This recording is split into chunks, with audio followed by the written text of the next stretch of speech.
Welcome to Hobby Life, everyone. It's your host, Brody The Kid, here back with episode 42 of Hobby Life. Thank you so much for tuning into the show today. Thank you to the sponsors, Becca Media and Southern Hobby Supply. We have an awesome show today. We have the one and only Tyson Beck, Project 70 artist, joining us today. And we also have a fire product rip review. I'm super excited for this. Let's get to it. All right, everyone, it's time now for our interview with the one, the only Tyson Beck. How are you doing today, Tyson? I'm doing well, thanks. Appreciate the opportunity, and yeah, great to speak to you. It looks like it's pretty nice there down in Australia. Yeah, it's been better. It's been better times down here, but yeah, we're kind of just out of winter now, so heading into spring. We call it spring here, so I don't know if you call it spring, but yeah, so warming up right now. I'm pretty jealous of that because instead of us going up on the Yeah. temperature list, we're gonna start going down, and I don't like when it's cold. Cold is not fun. But all right. So to start, I just want to get general idea so you can talk about how did you get into digital art? How did it all start? I guess it started back in 2003, which probably sounds like a long time ago. But when I was in high school, I really just found myself like I really wasn't good at anything. I was pretty good at maths, but that was the only subject I was really excelling in. But I didn't really like enjoy it. Like it Mhm. wasn't fun to me. So I think I would have been year 10, I reckon then. And I guess naturally you start to think, what are you going to do after high school? And I started to look around. Well, all I liked was sport. So I love basketball. That was my main sport, and then there was like Australian rules, which is the AFL. It's like an Australian sport Yeah. down here, Mhm. um, and so I enjoyed that. So obviously, I was never good enough to like take that professionally or anything, and I knew that at the time. It was just a fun thing, and I was like, man, I like sport. Um, how do I stay in sport? And then I started doing like these digital photography courses, and that kind of led on to like I was just kind of doing well in that. And then I was having fun on Photoshop and everything. And I was always like drawing comics and drawing cartoons in Yeah. primary school and high school. So then I was just like, man, this is actually the only thing I enjoy doing, like the art design subjects. And then I was just like, but I don't really like art design. Like I'm not like in with that crowd. I don't really, like the art history and all that stuff. It was only like sport, so it just made sense to be like, why don't I just start doing sport related stuff? And it seems so easy now, but at the time there wasn't like sports design, sports art back then. It just wasn't a thing. So I think that helped me a lot. Pretty cool. Pretty cool. Well, Kobe Bryant was a huge inspiration to you with all this and getting to where you are now. How did he help you get to starting to work with the Lakers at 18 years old? Yeah, it was funny thing was like, so I entered this magazine cover contest or something when I was, yeah, I would have been 17 or 18 at the time. And it was for the Phoenix Suns. And like at the time, the Lakers and Phoenix Suns were huge rivals. They were in playoff series together. Like Phoenix hated Lakers and Lakers hated Phoenix. It's just how it was. So I entered the contest and I won it. And part of winning the contest was your name. They put your name inside the cover, your favorite team and favorite player. So I said, favorite team, Los Angeles Lakers, and favorite player, Kobe Bryant. And they said, look, we're going to be honest, we can't put that in the magazine because this was meant to be a Phoenix Suns fan contest. So I was like, oh, okay, I didn't know that. Like, and they said, so we can't put that in, but we're more than welcome to send your details onto the Lakers. And I was just like, oh wow, like yeah, do that. That's a good substitute. So they simply flicked over my details to Lakers. Lakers saw my work.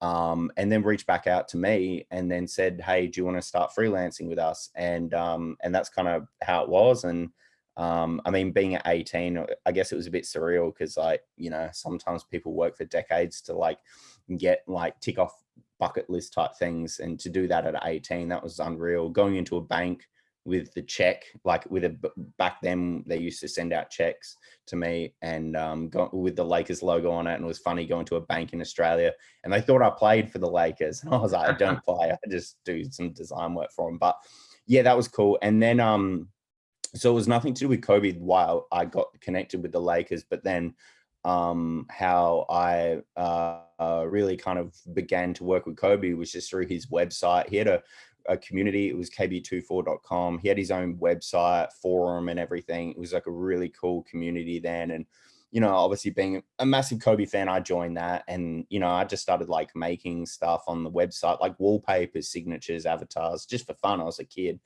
And then that stuff got picked up. And then like the, you know, site administrators, people running it saw it. And then they, you know, had me making stuff for the homepage and being a moderator on the site. And then that led to meeting Kobe through helping with the website. And then later on, I did a bunch of memorabilia stuff with Kobe, with Panini. I did about 8 or 9 pieces and did a trading card set of Kobe with Panini as well. So yeah, and that's really kind of my extent of working with Kobe, doing the website and then his memorabilia line with Panini. Mhm.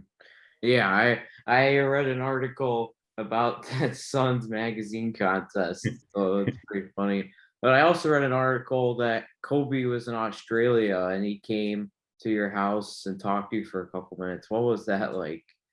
He didn't come to my house, but I went to go see him. Oh, There, no, that's all right. I'm sure there's articles that are like wrong all the time on the internet, I guess. But he did come out to Australia, 2019, and that was the craziest thing because like, he follows me on Twitter and he messages me. Well, he messaged me sometimes, obviously not now anymore, but he used to message me. Like I remember when I did my ACL, he messaged me saying like, oh, you know, he gave me some advice because obviously he didn't follow many people. So I guess when you tweeted, there was a good chance that Kobe saw it because I reckon he was only following 12 or 13 people at the time. So he was cool with the creative work because I understand that post career he turned into like storytelling yeah, and content creation. So he was actually super interested in what I was doing with and not more so like my actual style and you know what it looked like or anything. He was actually more interested in terms of like why are companies, why are leagues, why are players, like the teams coming to me, not other people. So that's what actually made him interested. Because I guess like as a content creator, he, you know, needs to be creating things that people are interested in. So he's like, well, obviously people are interested in your work to come to you. So when I met Kobe in Melbourne, it was just like a guy that I know that actually brought him out to Australia running an event. So mhm, you know, they just had like a photo line sort of thing, like, you know, a meet and greet, you just jump up yeah, and go, you mhm, know, hi and photo, and then security was moving everyone on. yeah, Like literally, you got 3 seconds with him, and he was just like, man, just jump in the line, because I was like, I hadn't like had a photo with Kobe since I met him in 2009. So I was like, I don't know if he remembers. So he was like, just jump on the line. Like I didn't like cool thing, like I didn't pay for it or anything. They were just like, jump on the line, and you know, I kind of went when it was my turn. I just went up and said, I was just like, oh, hey, you know, I just said, like, I didn't want to be like, oh, my name, or like, I just wanted to drop something really subtle to see if you remembered me or anything. And I said, oh, hey, I'm Tyson. I used to do some work on your website and I've done some like artwork for the Panini line. And he's just like, oh man, he's like, dude, he's like, you're Tyson Beck. And I was just like, oh, holy like he actually knew my name, which is just surreal. Like, yeah, I mean, he would know so many people. So we got the photo, and then he just started talking to me. He started and he asked, like, he stopped the line, sort of thing. And it was funny because security came over because obviously they probably thought I was being like a yeah. fan and I interrupted. read that. And Yeah, it, yeah, and he pushed away security. He's like, no, no, no, no. Like he stopped the line, pushed away security, turned around, and he started asking me a bunch of questions just about like my creative work. And then like just because he's in that space, or he was in that space, you know, as I mentioned, storyteller, content creator. So for me, that was crazy because you have to understand that in 2009, when I met him, I came to him and I asked a bunch of questions. I was a little kid. I was so nervous, like meeting my idol. I asked a bunch of questions to him. He didn't ask anything to me. 10 years later, literally to that week, 10 years later, we met again, and it's the opposite way around. He's asking me a bunch of questions. yeah, I didn't get any questions in. And it was cool. Like even, he even at the end of it, he pulled his manager up and said, take his details down. I want to work with this guy. He said, we got to get something going. So like maybe there would have been a collab or something to happen. But yeah, that was surreal. I was kind of like, yeah, I'll forever remember that interaction. It was short, like it was only, probably 2 to 3 minutes. But when they're shifting through a line of, getting 5 seconds for each person, those 2 to 3 minutes felt like a long time. Yeah.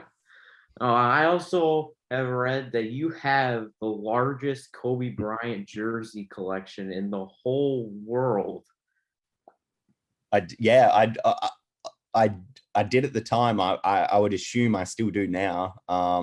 Basically, you have every jersey he's ever worn, from high school to even post career, I guess, when they just start re-releasing new stuff.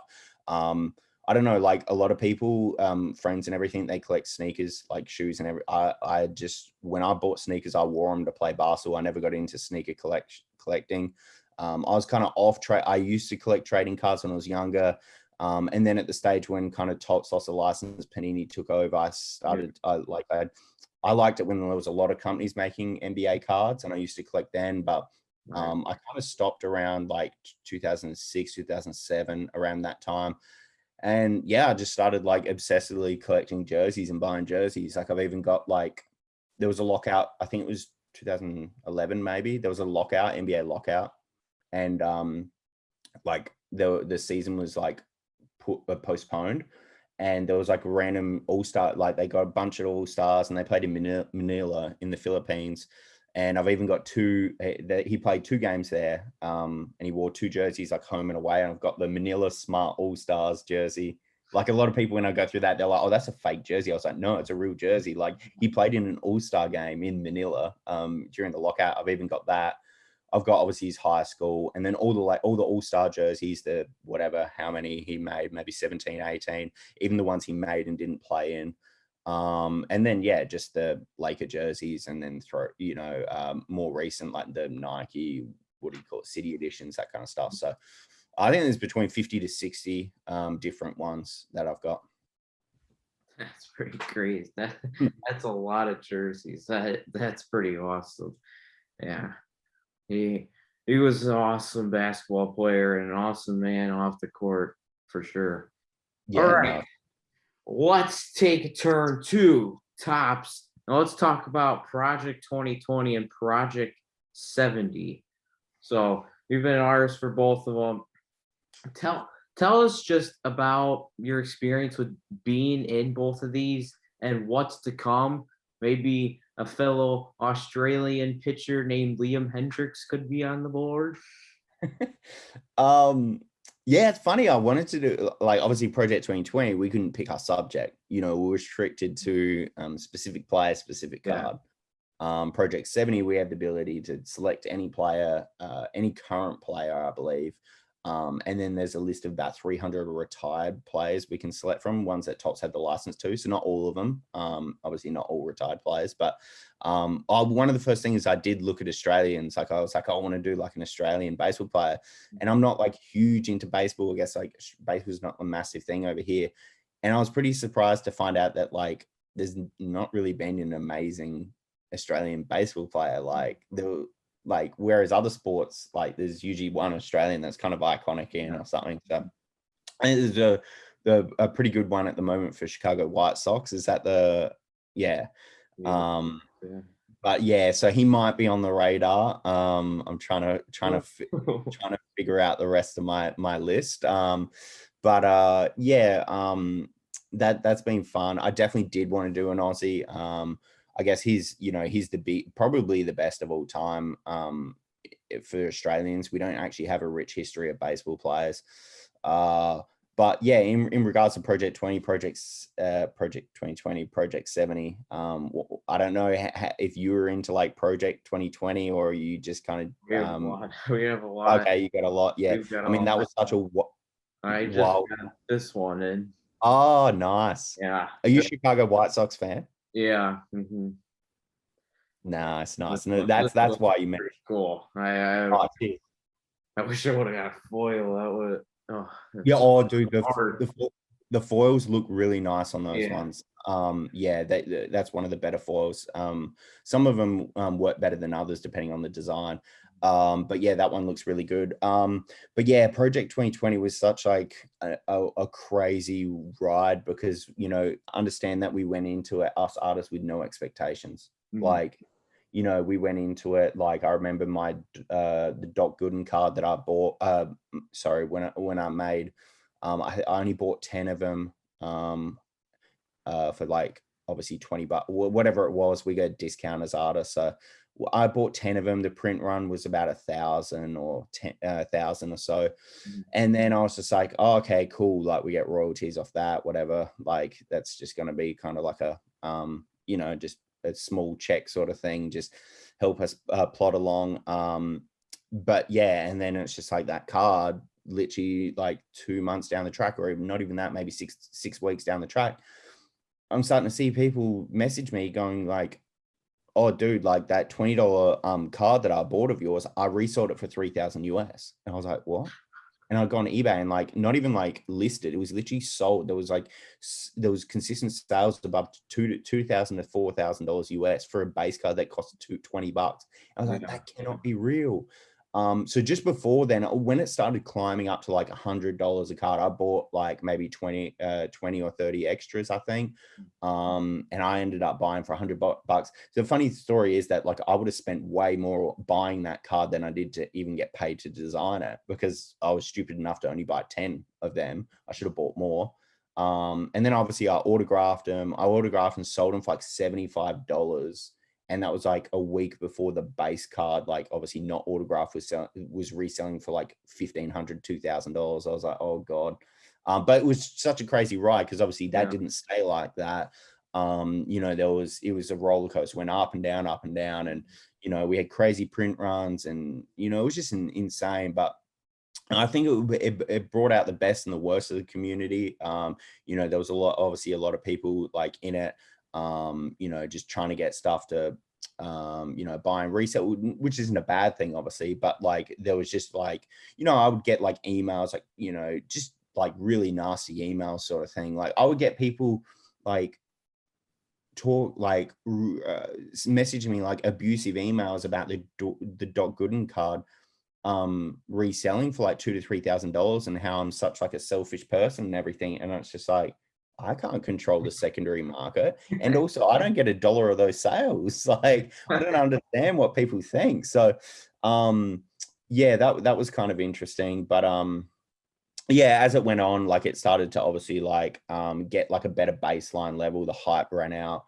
But yeah, Project 70 has been kind of more fun to do because I guess there's like, we're Yeah. really just making cards that people want to buy. Like it's not Yeah. like, you know, people aren't buying these cards thinking they're going to resell for a crazy amount of money. Like if you want to buy it, if you don't worry about it. Like, so I think that there's been less pressure, and from an artistic point of view, it's been much more fun because we're not restricted. Like it's not like, here's this Derek Jeter card, you have to remake this card. Yeah. We can do anything. We can pick any photo, we can pick any player. So yeah. Yeah. Unique for sure. Mm. Yeah, and they also added a thing where if you buy all 20 of the artist cards, you get that special card at the end. So that will be pretty cool. I think I've got Yeah, I'm not sure how that's not sure how that's going down. Like we haven't really been like shown anything of that, but yeah, I'm yeah, hoping it's super nice. I think I have maybe you, Blake, and Lauren, maybe one other person that I am trying to go for all 20. But yeah, I personally enjoyed it. But from buying all these cards, I think I've only gotten two foils. I got Blake's first card, which was that Andrew McCutcheon, and then I know I had one more, but I can't even remember what it was off the top of my head. It's hard to Mhm. pull the 1-on-1 or the not on the out of Yeah, set foils. But I got I pulled two gold one of ones last year of my own for Project yeah, 2020. I was gonna say that I was listening to your interview with DJ Ski, and you mentioned that you pulled. I don't. Who was it again? You pulled the one of Uh, oh, King Griffey Jr. Anger and here, yeah. which was like, which was a cool one because I think it's one of the best in my set. And then also the Sandy Koufax, which is the highest print run in my set. So I guess it's the rarest one of one. But Yeah. I actually gave them both away for free. I didn't keep them. Which is I actually regret doing. I did like these birthday boxes and I just threw them randomly in. And if I haven't got any golds on Project 70, but if I get any golds again, I'll give them away for free. I'll put them like in these I'll redo some boxes at the end of the year or next year and just throw them in these boxes for free. So I know there's a lot of negativity with the artists getting their own one of one. So I was like, stuff it. Like, I don't want, like, someone else can have them, like, because at the end of the day, I will never sell it. So it's like, whatever, someone else can just be happy and probably resell it and make some money on. So, but I don't know. We'll see. I haven't landed one so far. So, I've still got like 7 cards left. So maybe I'll get one at the end. It would be pretty awesome if you did that for sure. Hopefully I get one too, because Yeah. it's really fun too. The way Topps ships them, you got your little white sheet and it'll say I get this Luis Robert. It will have 2 things, and I could be like, why is there 2 things? There's only 1 card in here, but it'll be like the Luis Robert and the foil or the one of one, and seeing that extra square is pretty exciting, knowing that you got something extra. Yeah, for sure. I like it that it's not a replacement. Like if it was if it was a replacement, I guess it would, you wouldn't expect it. But yeah, for example, if you order 1 card and 2 cards show up, you're like, what's going on here? Like, and same thing if you buy a 5-pack and you get 6 of them, like, yeah. But then I guess you're excited to know if it's a rainbow or the one of one. But I guess with the print runs getting lower, there is more chance of getting the rainbow foils. Obviously, the higher print run cards are very hard to land one. But with print runs around some of them are about 800 to 1,000 print runs now. You're looking at like 1 in every 12 cards are a rainbow foil now. So I guess, the chances are there. Early on, like some of the print runs at like 8,000, 9,000, you don't have a chance to grab one. Especially the Alex Pardee out of nowhere. Some of his were so high, I couldn't believe it. It was crazy. Yeah, no, for sure. And I think some of the new artists, like I think their high print runs is just showing that they're bringing in their fan base to baseball cards from the outside, which is really cool. Because at the end of the day, a lot of like the artists that did Project 2020 and Project 70 understand that a lot of, like, for example, collectors of ours that aren't into baseball, they're probably burnt out by now. Like they may have done the 20 cards last year and they're like, oh god, another 20 this year or whatever. So there might be more just buy what they want sort of thing. So I think a lot of the new artists in this set have been able to excel, and I mean it's a good thing because they're bringing in a new their collectors and their fans and everything into baseball cards and into the hobby in general, which is cool. Yeah, for sure. Well, you don't just do this at Topps. You do a lot of stuff with Topps. And the first one I want to talk about is your awesome Muhammad Ali set. Tell us about this. This is pretty cool. I've gotten some of them, and they're pretty awesome. Really cool story. Yeah, talk about it. No, I appreciate that. So basically how it happened, I guess, like Muhammad Ali's, or some of the people that like overlook Muhammad Ali are connected with like Jason Tatum. So obviously I did a collab with Jason Tatum with trading cards, and they kind of reached out and wanted to do like a deal with me to do like Muhammad Ali, Tyson Beck collab directly, just like not with a trading card company or anything.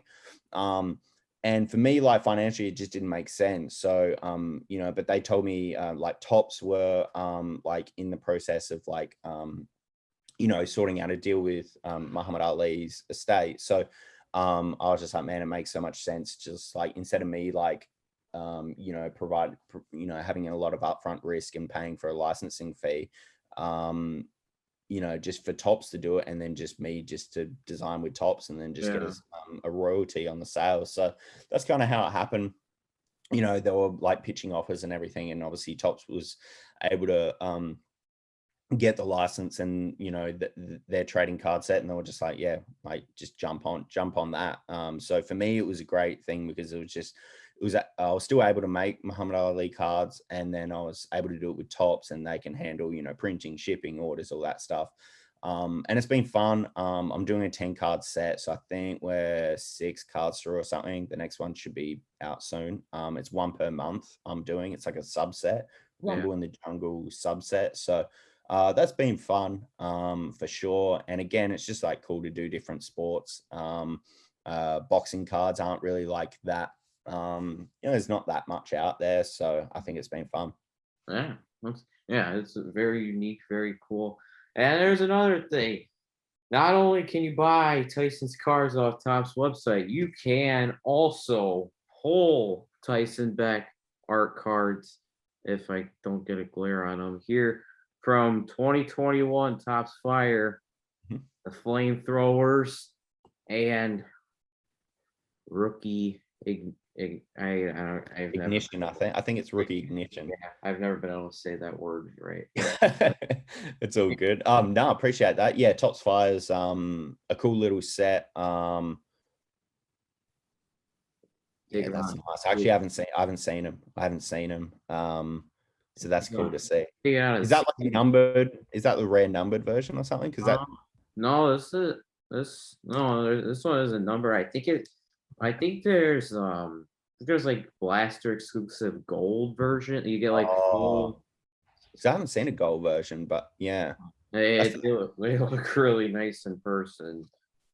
I appreciate that. Yeah, I'm gonna have to grab a box myself. I saw the it's cool just because it's an achievable, like it's a cheap box to get. Like the Yeah, hobby box, I think it was about 120 or something, and what the blasters are maybe like $20 or something. yeah, So I mean, Tots Fire, we started in 2014 with the NFL, and then it moved on to baseball and UFC. But like the cool thing of that is we never wanted it to be like a box that cost thousands of dollars. We wanted it to be tailored towards young collectors, and I guess that's why like the designs and artwork is more kind of in your face, bright, just a lot of things going on.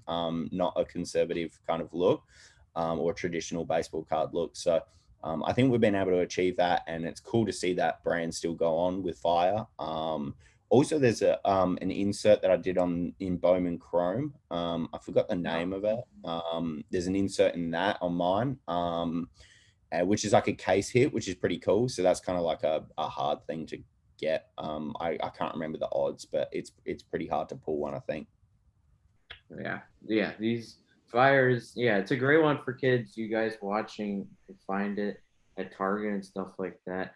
I mean, I feel like going into this interview, when I asked you to come on my show, I'm like Tyson Beck, the top Project 70 artist. But now I'm hearing all this stuff about Kobe Bryant and Muhammad Ali cards and Topps Fire.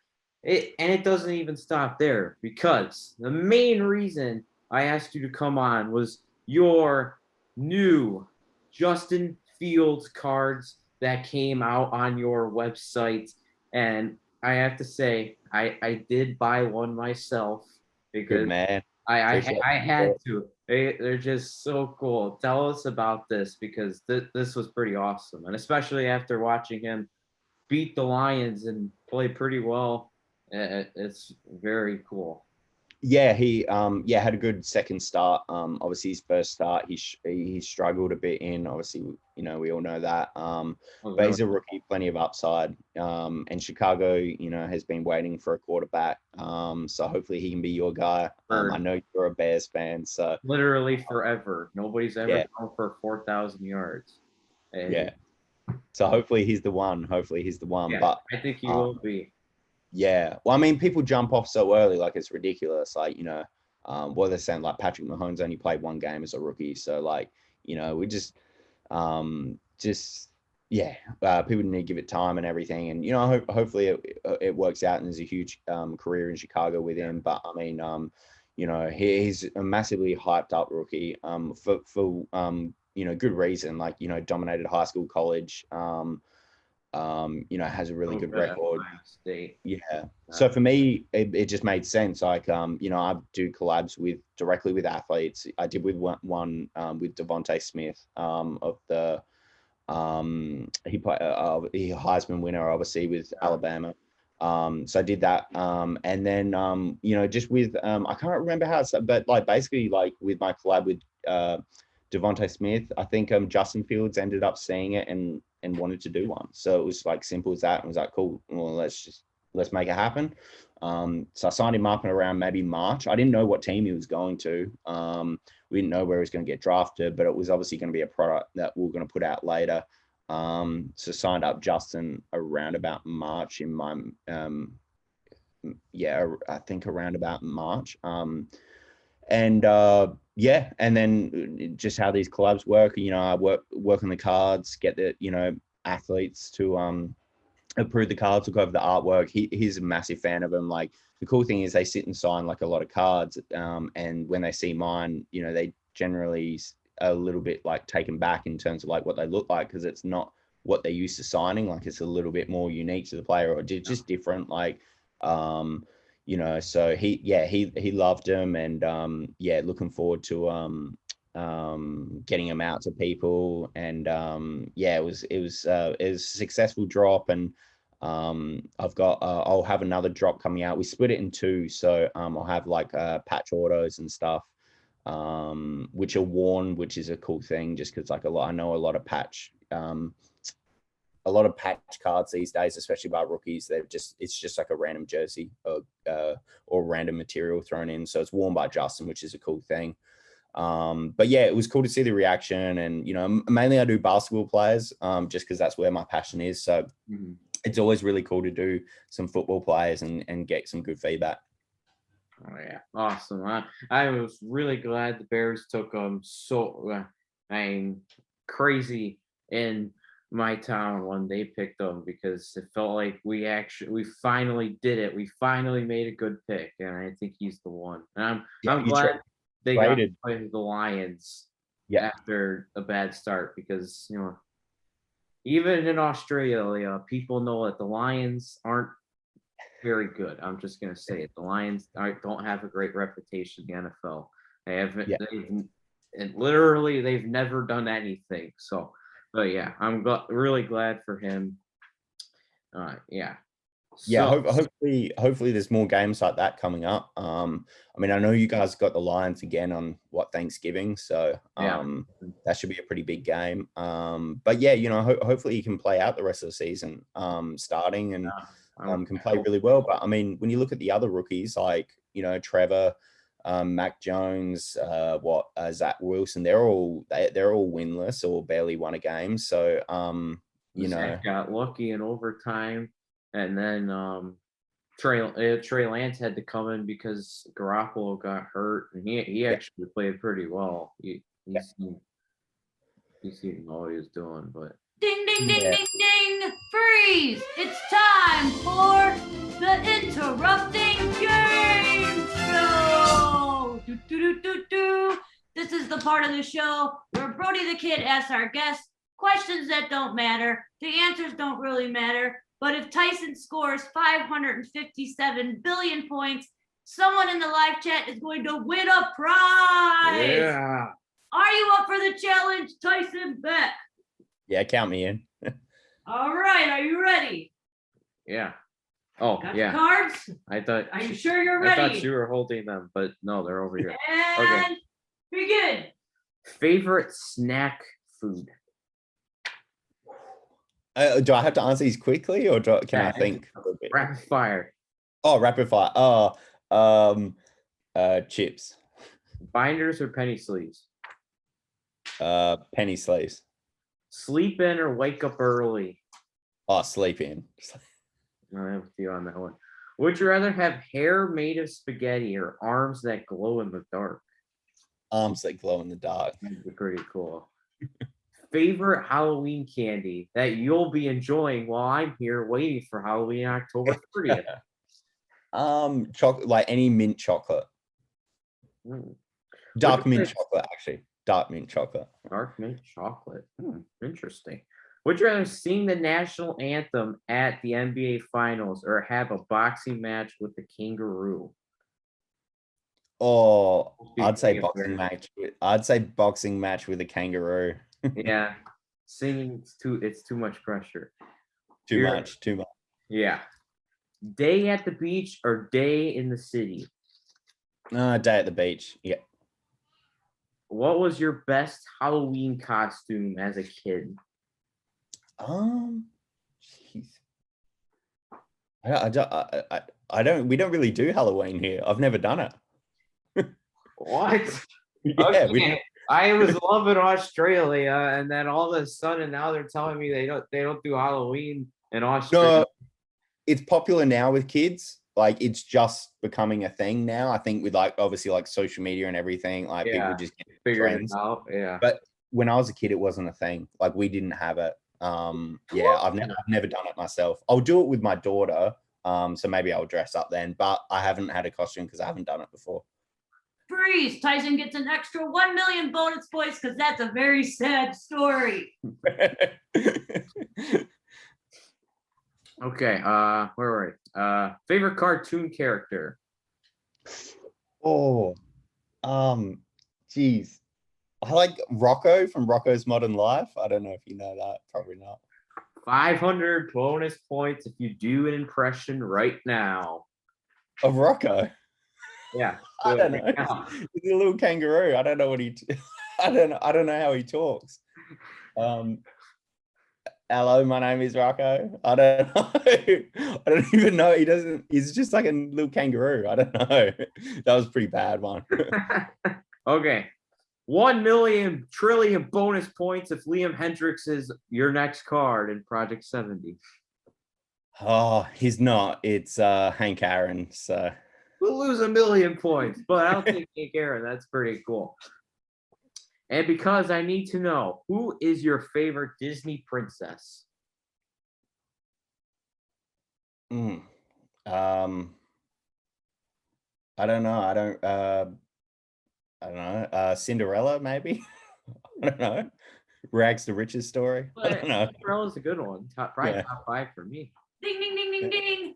Guess what? Tyson Beck has won Interrupting Game Show. Someone in the live chat is going to win a prize. Post an art emoji now. Sweet. I think you were easy on me. I don't think I did well, but all right, we're back now at Hobby Life, just the regular old show now. Okay, one final thing before you go. So I want to ask you, for the kids watching right now, give them some advice and inspiration on how you became what you are. You followed your dreams and your passion, and look where you are now. Just some advice for the kids. Yeah, I mean, like I said earlier, I started in 2003. It's 2021 right now, so like it's a slow grind. Like a lot of people expect things to happen overnight. That's certainly far from a fact. I mean, some people are very lucky and they blow up overnight, but you could be putting stuff out years and years, but as long as you're kind of like getting better and focusing on your own work rather than comparing your work to others, I think that's the way to go. Because if you're showing improvement every year, that's that honestly that means you're on the right path. So it might take you 5 years, might take you 10 years, might take you 20 years to make it, but if you're enjoying it, if you're passionate about it, if you're motivated to be better every year, I think that's what's gonna hold you long term. And I think that's what's worked for me. It's just it's been a slow grind, and I've enjoyed the process. And my work last year, I'm just looking to make better next year and next year and next year. So that's all it is to me. Just get better every year. Amazing. Yeah, that's great advice, man, Tyson. Before you go, social media so everyone can find you and buy some Justin Fields cards. Social media just on Instagram at Tyson Beck, and Twitter at Tyson Beck Design. They're probably the two platforms I'm most active on. So Instagram and Twitter. Awesome. Well, thank you so much for coming on, Tyson. This meant a lot to me. I had a lot of fun talking with you. Oh no, I had a lot of fun as well. I appreciate the opportunity, and love to see young people in the hobby, and doing what you're doing. Just kind of making it mainstream to kids and everything. It's great because we need like that second wave of the young generation in. The more people that are young collecting cards, the better, because at the end of the day, us old people are going to be dead someday. So you guys need to take over. That's what everyone tells me. We're all going to be dead eventually. There's got to be somebody to replace us. Exactly right. So it's good to see. It's really good to see, honestly. Thank you so much, Tyson. It really means a lot.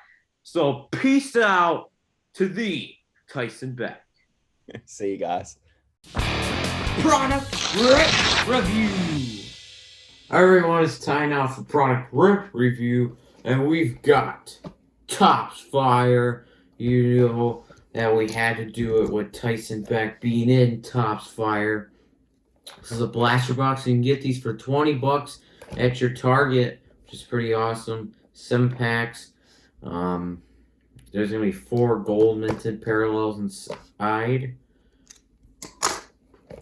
And then there's some gold minted parallels too, like the ones we showed with Tyson. I don't know what order this is going in, so I don't know if I already showed them to you guys, or if you're like, what the heck? What are those? So we'll see. All right, Topps Fire. Here we go. Pretty sweet set. Aaron Judge. Just the last name, which is interesting. Smith. That's Pavin Smith. Fired Up. Francisco Lindor. And there's another Tyson Beck one. So that isn't the one that we didn't have of Tyson Beck's inserts. And that one looks pretty sweet too. Fired Up. If only he could have got fired up to get them into the playoffs. Go back to that just a little bit. All right. Bag number 2. You can't get autos. Probably one in like 10 blasters, maybe probably a couple more. Postal rookie, that's not bad. Will Myers. There's Alex Kirilloff. I think that's the flame parallel, so those are not numbered, but it's still parallel rookie. Baez, Riiip, and Walker Buehler at the gold parallel. So I think those packs have 7 cards in them, because you get your regular pack would have been plus the gold parallel. This pack will cooperate. There we go. Finally. JD. Nick Solak. Ooh. Smoke and Mirrors. Jacob deGrom. So here's an insert that is not a Tyson Beck insert. Yohan Moncada for them AL Central champs. Next pack, we got 3 packs left after this. Sonny Gray, Akil Baddoo rookie, Kyle Tucker, Josh Bell, Kirilloff rookie, another one, starting a rainbow. Joey Bart gold, not bad. Joey Bart gold rookie, not bad. Alright, well for it. I should have tested it. Oh, whoopsies. I just pretty much threw the pack into the camera by accident.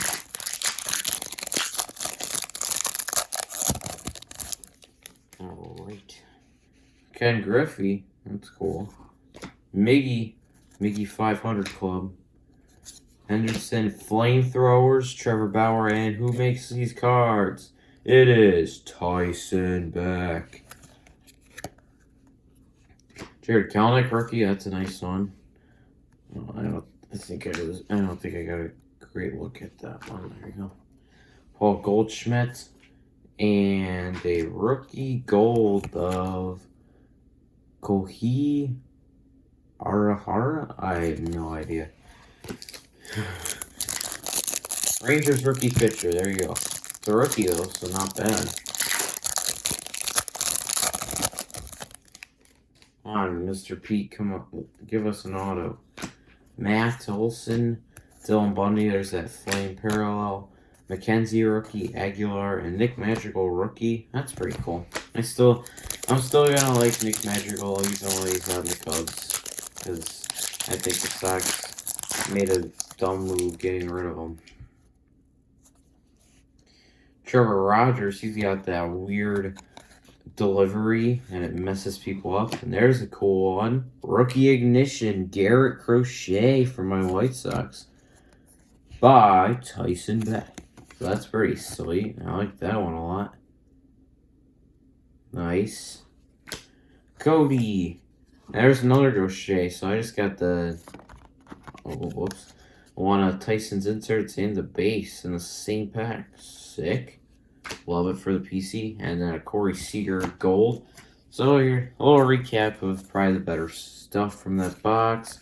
The 2 crochets, Madrigal, that flame parallel, Kellenic, flamethrowers, Joey Bart. That was probably the best card, I'd say.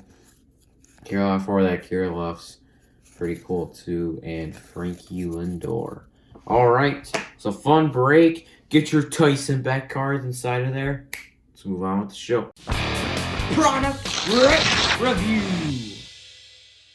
That's it for episode 42. Jackie Robinson of Hobby Life. Thank you guys so much for watching. Thank you to the sponsors, Beckett Media, Southern Hobby Supply, and thank you to the one, the only, Tyson Beck for coming on today. We had an absolute blast talking to you.